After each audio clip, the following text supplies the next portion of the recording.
Here are 5 great games that feature animal theme.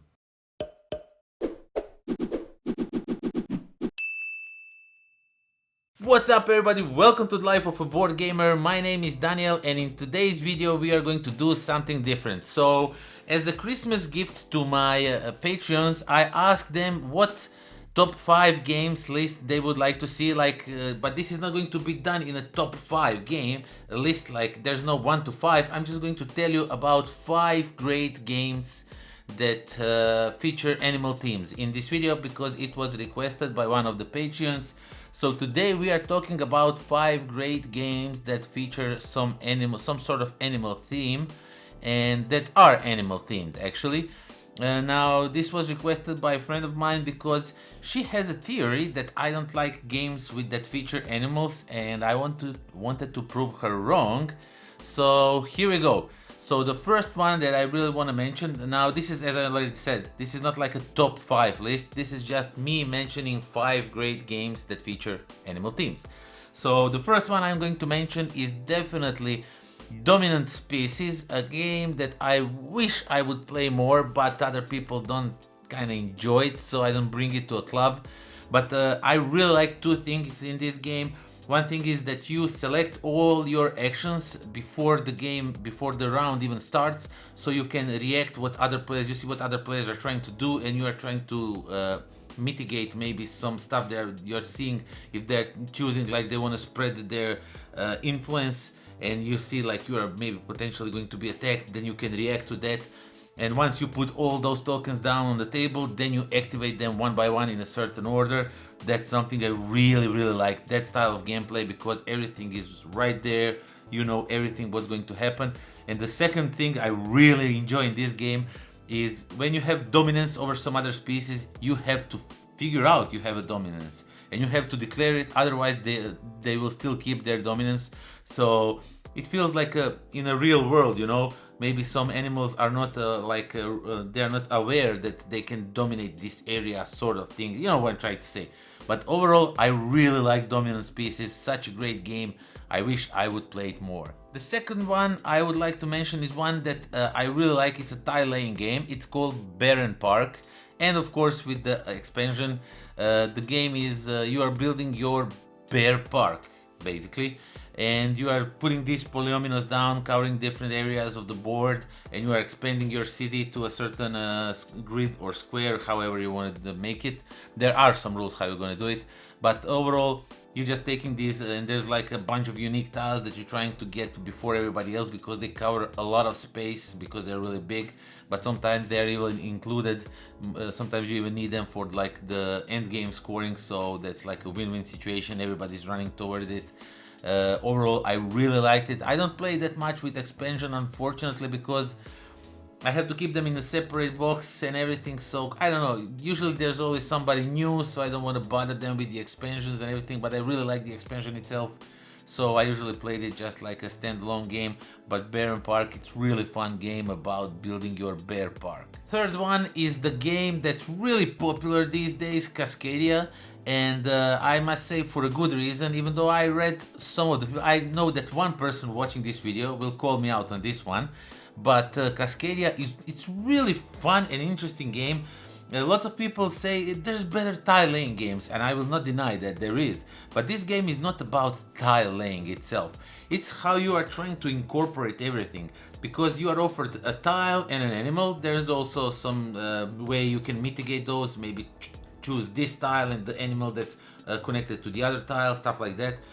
But overall you are trying to build the best like a habitat for your animals, and all animals will score differently, and there's few different ways that you can score animals, so you will choose randomly each game. So there's like a countless combinations. Sometimes the elks will want to be like in a straight line, sometimes they will be in a circle, sometimes you want to have foxes in pairs, or sometimes you don't want to get them by somebody else. I don't know, can't really remember all the rules for all the cards now, but it's really fun trying to figure out this little puzzle of what to connect and how. I usually take very little notice about how I put that tile and where to put it to connect all the lanes to get points that way.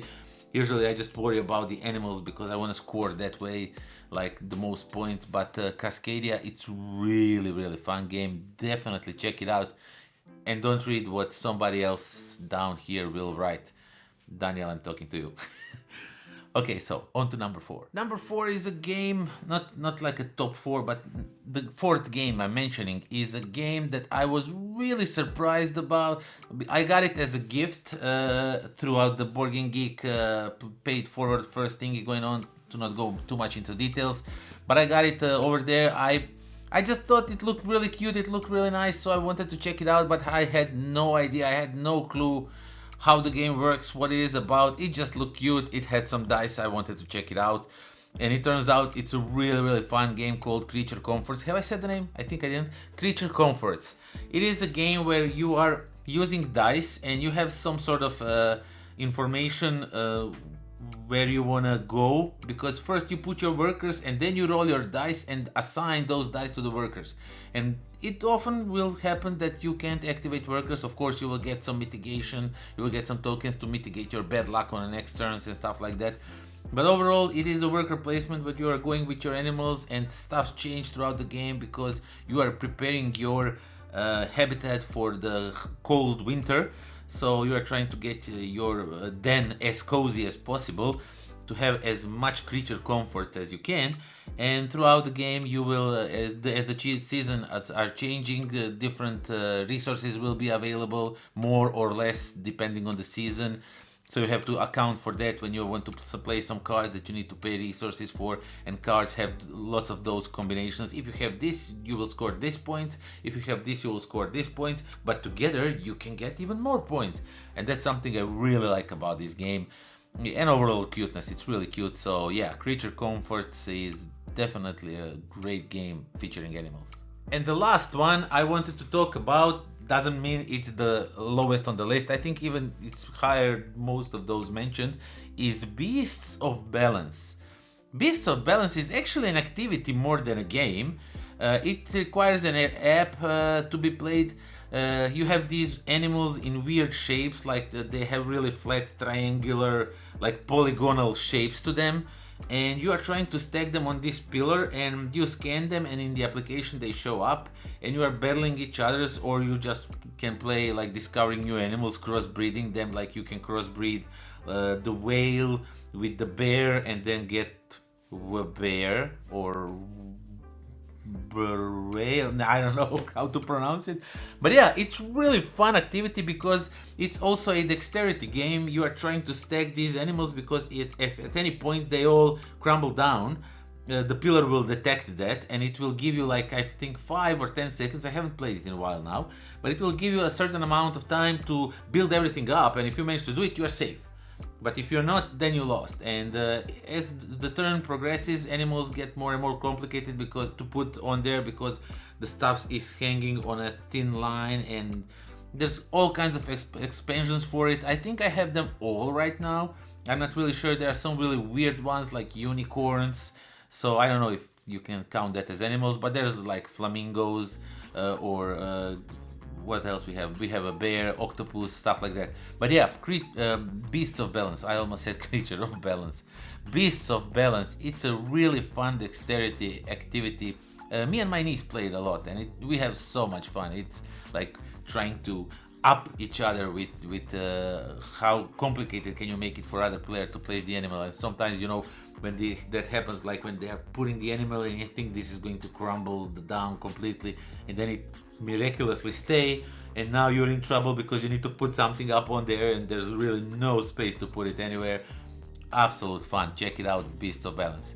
And yeah, that concludes our 5 great games that have some animal themes on them.